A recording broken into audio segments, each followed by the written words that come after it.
Hello there and welcome to our Joyful Journey Canada. So today ay tatalakayin po natin ang isang pathway kung saan napakaganda po nito. No? Magandang opportunity po ito para sa mga kapwa natin Filipinos and kahit yung mga taga-ibang nasyon po na gustong mag-start dito ng buhay sa Canada. So ito po ang HCCP and HSW. Actually, ito po ay nasimulan na noong 2019 at natapos po noong 2024 nito, noong June 2024. At ngayon po ay magkakaroon ng enhanced version o version 2.0. Ayan And of talagang version 2.0 ito dahil PR upon arrival. Just imagine that, So, kung dati kailangan mo pang mag-work dito for like 6 months, yung pinaka-konti na ngayon, So, ngayon, itong PR program na ito ay PR on arrival ka na talaga kaagad pagdating mo dito. Ayan. So, ano-ano po ba ang mga requirements niyan and bakit pa kailangan ng mga caregivers dito sa Canada? So, ayan, talakayin po natin. So, simulan natin, bakit nga ba maganda ang pathway na ito? Kasi, kung nakikita ninyo, lahat halos ay naghihigpitan, pero ang mga pathway po sa healthcare, sa agriculture, diretso pa rin yan, I believe, kasi very vital naman ang agriculture and food production, sa survival ng isang community at isang bansa. And yung caregiving naman is very important din, ang healthcare, lalo dito sa Canada. So, as you all know, of course, ang Canadian government, marami yan mga programs para matugunan ang mga healthcare needs ng mga citizens na to at mga residente, katulad ng halimbawa yung childcare facilities, ayan, parang mga kinder facilities siya, and yung mga home care facilities. So unfortunately, malaki pa rin talaga ang kakulangan. Although may mga ganyang facilities, malaki pa rin yung kakulangan sa mga tao at sa mga facilities mismo, But I believe they are doing measures na para magawa nila ng paraan na magkaroon ng mga more child care centers, more home care facilities, ayan. Pero, as of now, so yung pag-hire ng mga caregivers doon sa mga tao na willing kumuha at kayang kumuha, kaya ng kanilang budget, ay pinapayagan po at ito nga, PR na po upon arrival ito. So, bakit ba kailangan yan? So, nasabi ko nga kanina, so ang HSW pala, ayan, yung mga home support workers, ang trabaho po niyan ay nag-a-assist o nag-aalaga siya ng mga seniors, mga tao na semi-dependent or mga dependent, what else, yung mga may nagre-recover halimbawa sa sakit, like for example na stroke, tapos kailangan siyang nagre-recover siya doon sa karamdaman niya. So ayun, tinutulungan din po yan ng mga caregivers. Projected daw na within 6 years, merong 9 million na mga retirees. So, just imagine that, napakadami talaga. So, saan ba pupunta yung mga retirees na yun? Baka hindi ito ma-accommodate ng mga institution. Not naman exactly pag nag-retire ay pupunta na sila sa mga home cares, pero pasasaan din ba at doon pupunta yung mga nakatatanda na yan. Not unless ay mag-hire yung kanilang family or sila mismo ng mga individuals like mga caregivers at home support workers na mag-aalaga doon sa mga mahal nila sa buhay sa bahay, o ganoon din sa mga nakababata. Marami dito yung mga, sabi nila nga, para makakuha ka ng slot para sa childcare center, habang pinagbubuntis mo yung bata, i-list mo na siya, include mo na siya sa list. Kasi, pag pinanganak mo siya, tapos may leave ka na 1 taon, after nung leave mo, sakto, makakapasok na yung bata, may chance na. So, ganun katagal, So, yung 1 taon na pinag-antay mo, medyo okay pa yon, pero yung iba mahaba. I can attest to this kasi meron akong pinag-workan dati, na Bangladeshi family sila, tapos napunta sila dito as PR. And then, ikalawang taon na nila ngayon pa lang nagkaroon ng slot yung anak nila para doon sa daycare. So nakakatuwa naman dahil of course yung bata kailangan din talaga ng socialization dahil mag-isa yung bata dun sa bahay eh. So pinupuntahan ko siya doon. Tapos ngayon nasa daycare na siya. So ganun kahaba yung ipaghahantay. Yung iba na ayaw na ilagay sa daycare yung mga anak nila or alam nila na matatagalan bago sila makakuha ng slot. So they can hire a nanny na magbibigay ng care doon sa kanilang anak doon sa in the comfort of their own homes, diba? So mas maganda naman yun. Although of course talagang mas malaki ang gastusin because sa mga sa mga paalagaan ng bata or sa mga kinder facilities ay mura lang kasi yung mga government supported na ganyan is like $10 daw per day, ano? Ganun lang ang bayad nila sa mga facility per child, yun per child. Pero kapag may nanny ka, of course, per hour ang bayad mo sa kanya. And usually 8 hours, tapos like for example, $15 per hour ang bayad mo sa kanya. So medyo malaki din. Kaya nga, mayroong required na income doon sa household na kukuha doon sa isang nanny. So, ayun. So, talagang malaki ang pangailangan, no? Now, let's move on to mga requirements sa parating na program. So, wala pa naman talagang konkretong requirements pero ito yung mga before nilang inilabas, ano, na pwede na yung i-ready kasi nga early next year, yun ang target nilang mag-open itong na to. And parang nafe-feel ko ang dami talagang ang daming mag-send. Very interested talaga ang maraming Filipino dito, no? Of course, ganun din yung mga taga-ibang bansa. Just imagine, 15,000 caregivers, PR on arrival, yun ang i-accept ng Canada in the coming 2 years. So, it's gonna run from 2024 to 2026. Paunahan nga sa pag-a-apply. So, i-ready nyo na itong mga requirements na ito. So, number 1, hindi gagalaw ang inyong application without this. You must receive an offer for a full-time job mula sa isang employer na taga dito. Pwedeng home care job. I believe ngayon, yung mga home care facilities, pwede na silang mag-accept dito sa upcoming caregiving program na to. Pwede na silang kumuha. And maybe yung mga child care facilities din. So, tumingin kayo sa Indeed, sa job bank, ganyan. Pwede na kayong tingin doon ng mga prospect ninyo kung kanino kayo mag-a-apply. Tingnan ninyo kung saang mga areas o sa mga provinces, no, ang maganda, kung saan mayroon kayong kamag-anak. Pwede din kamag-anak ang kumuha sa inyo, pwedeng kapatid, pinsan, kaibigan, o anybody na pasok yung kanyang income. Kasi meron tinitingnan na household income talaga dito. Before, nung kami, I think it's 150,000 pataas ang income ng isang household. So, ngayon binabaan yan. I believe na sa mga, na lang siya, 120,000. Ganun ba ang income ngayon? I'm not sure kung pero I think may computation dyan. So, ayun nga, And then, kapag nabigyan na kayo ng full-time offer, yun naman sa part ng employer na yun, kailangan niyang ipakita na eligible na siya, no, na makakapagbayad siya ng gano'n. May mga kailangan siyang ipasa na forms. Ayan, so, ayun, kailangan full-time. Pero kapag sa mga home care kayo nag-apply, ayun, I think mas mabilis yun or mas mapapakita nila na kailangan talaga nila because institution sila eh. Pero pag private, walang problema din kasi ako nakarating naman ako dito na ang kumuha sa akin ay pinsan ko. And then, you must have a recent and relevant work experience.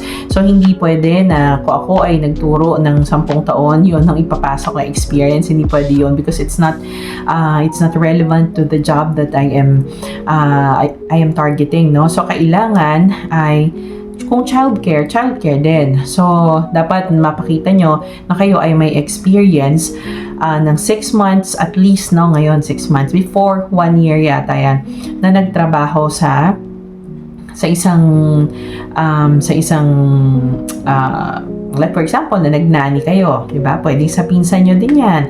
Pwedeng sa kapatid nyo din. Kung may mga bata siyang anak, tapos nagnanani kayo sa kanya, pwede kayong kumuha ng certificate doon. Tapos, I think, maganda kung meron kayong bank transaction na mapapakita na, or sometimes naman kasi tayo hindi naman inaano sa bank, no? Pero yung SS contribution, parang kailangan na din yun, ano? What else?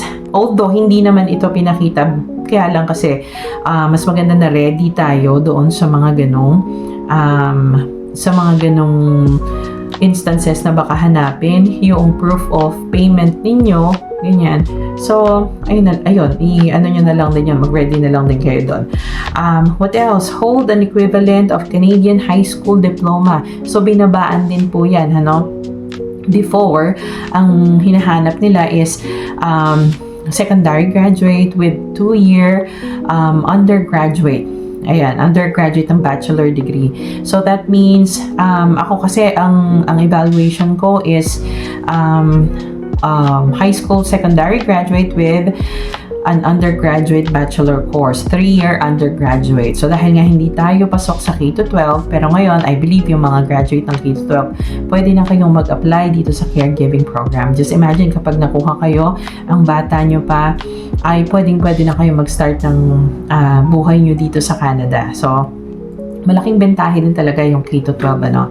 And, saan ba kayo magpapa-assess doon sa West or yung West? Ang gagawin nyo dito, pupunta kayo dun sa university o dun sa huling institution kung saan kayo nag-aral.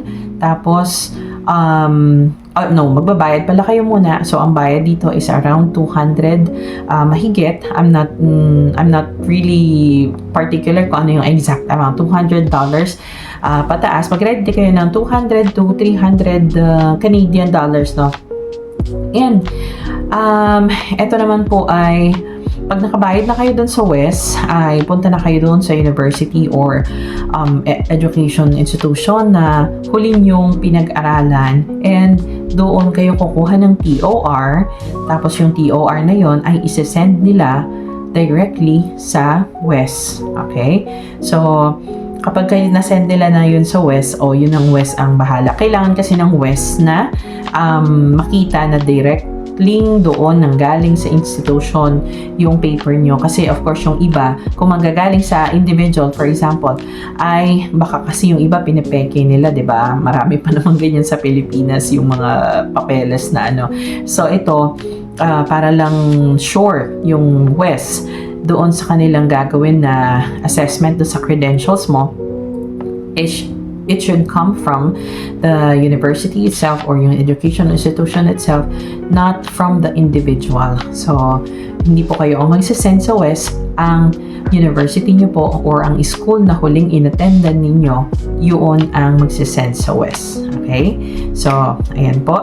And then, attain a minimum level of 4 based on Canadian Language Benchmarks o yung CLB o yung sa IELTS. So, level 4 na IELTS. Napakadali pong makuha niyan kasi kumbaga tayong mga Filipinos naman ay mahuhusay naman talaga tayo English din, di ba? Dahil kasama naman sa ating curriculum, parang intensive din yung gamit natin ng English, di ba? So, kayang-kaya natin yan. Tsaka, general lang naman po ito. So, konting tips lang. Okay lang din na hindi kayo mag-attend ng mga review centers. Kasi ako, hindi naman din ako nag-attend. Nag-review lang ako sa bahay. Pero, just make sure na talagang nag-spend time kayo doon sa pagre-review ninyo. Like, for example, mag-allot kayo ng 2 hours or tagta 30 minutes speaking, listening, writing, and reading. Yun kasing 4 na yon ang itetest nila sa IELTS sa inyo, ano? So, kahit tagta 30 minutes lang sa bawat isa na to. Meron naman pong mga makikita sa YouTube na mga reading and writing, tsaka listening. So, makikita nyo na din doon may sagot, tapos magsasagot kayong gano'n. Gano'n lang din yung ginagawa sa IELTS. O doon naman sa sa writing naman, may mga topics, no, na Kasi kami, ang ginawa lang namin noon ay dalawang klase, isang reading, isang letter, formal letter, tsaka informal letter. So, ganun lang. So, bibigyan ka ng topic. And then, dun sa isa naman is meron siyang ibibigay na theme sa iyo. Like, for example, sa akin, ang binigay noon ay okay ba na binibigyan ng pera yung mga bata at nagde-decide sila. So, parang ganun sa kung anong gusto nilang bilhin. So, ganun lang. Tapos, meron ka lang required na word count. Nakalagay naman doon kung ilan yung word count. Tapos, as you type, meron namang lumalabas dun sa baba kung ilan na yung words na natatype mo doon. So, some other time, gagawa tayo ng video about sa IELTS. Kasi, I think marami din naman ako masishare sa inyo tungkol doon, ano? And then sa speaking naman ay parang kwentuhan lang, ganun, informal lang din naman. Tinitingnan lang kung gaano kayo kaayos na sa communication. Yun lang talaga, no? And then, what else? So, ayun, IELTS level 4. Ang IELTS sa Pilipinas is around 12,000 nung kami. I'm not sure kung magkano na siya ngayon. So, 15,000. Mag-ready kayo ng ganyan, 15,000. And then, what else? So, ayun lang, yung apat na yon. So, meron na kayo nung mga apat na yon. Oh, ready na kayo. Tapos, pag nagsimula na yung paper ninyo, ang waiting time pala na to is, I think, around 1 year ngayon. Kasi kami noon, 2019 kami nagpasa, 2022, nung kami ay nag-medical, ang tagal, no? That's because, very understandable, that's because those 3 are pandemic years, yung mga yon. Tapos, nag-medical kami, and then tuloy-tuloy na yung iba. Parang, after talaga nun maipasa mo yung mga papeles mo, medical na. Biometrics pala, tapos medical na. Once na nag-biometrics kayo, okay na yun. Tapos, medical, and then, what else? Yung medical naman, kahit meron kayong mga existing na health conditions, for example, diabetes, hindi naman sila masyadong masyadong mahigpit, no, pagdating sa gano'n. Basta wag lang yung mga mabibigat na karamdaman, gano'n. Kasi syempre, magtatrabaho ka sa home care, magbubuhat ka or mag-assist ka ng mga tao, kailangan malakas di katawan mo. So, you have to, kailangan mong ipakita din talaga na physically fit ka din dun sa mga roles na gagawin mo. Okay? And then, after noon, 2023, na-approve na yung visa namin. So, ang haba din, 19, 20, 21, 4 years before kami nakarating dito. Pero ito, I think, dahil wala namang, and let's pray na wala naman ding any pandemic na mangyari na ever sa history ng kasi ang hirap din ng time na yun. So, I think mga 10 years, 1 year na mag-antay kayo doon sa pero mahaba na yun, I believe, yung 1 year sa ngayon, no? But I think, and I believe na tatapusin muna nila yung mga, mga existing PR, kasi marami pa rin dito talaga na hindi pa na PPR, katulad po namin. So, hindi pa kami PR, we're still waiting. So, July kami nag-submit, tas hanggang ngayon wala pa, pero sabi naman doon sa site, it's between 21 months, something like that, sa mga 1 year ang nai-experience dito. Tapos sa mga 6 months naman is like 36 months, pero iba-iba pa rin. Kasi I think, nandun yan sa, ng province, sa allotted na number ng province para doon sa mga PR niya. I think doon. Kasi yung iba, like sa Ontario, ang bibilis dyan, sa BC, sa Alberta, dito sa Saskatchewan and Manitoba, parang medyo matatagal dito. Yung isa kong kachat na medyo na siya, nawiwindang na siya at ang tagal na, sabi niya. Parang wala pang usad yung sa akin. Yun, mabilis lang yung iba. Within 2 months, PR na. So, may mga ganon. Talagang game of luck din ito. And of course, samahan din natin ng maraming prayer. So, ayun. I hope na may mga natutunan naman po kayo and i-prepare nyo na yung mga pwede nyong i-prepare kung gusto nyo pong mag-start dito. Maganda po ito, lalo na sa inyo PR na kayo kaagad. Kasi pag dala-dala nyo ang family nyo dito, ang mga anak nyo, wala kayong po problemahin kasi meron yan mga benefits, yung child benefit. So, additional yan na na makakatulong sa budget ninyo. Tapos may work din naman yung asawa nyo, bilang PR naman nga kayong lahat. So, talagang magandang program ito sa mga pamilya at doon sa mga gustong mag-start ng buhay dito sa Canada. So, ayun po. Salamat po sa panonood, and despite all the challenges ay tayo ay manatiling prayerful and thankful and of course joyful sa araw-araw na ini-spend natin dito sa mundo, no? Again, thank you for watching and see you on the next video.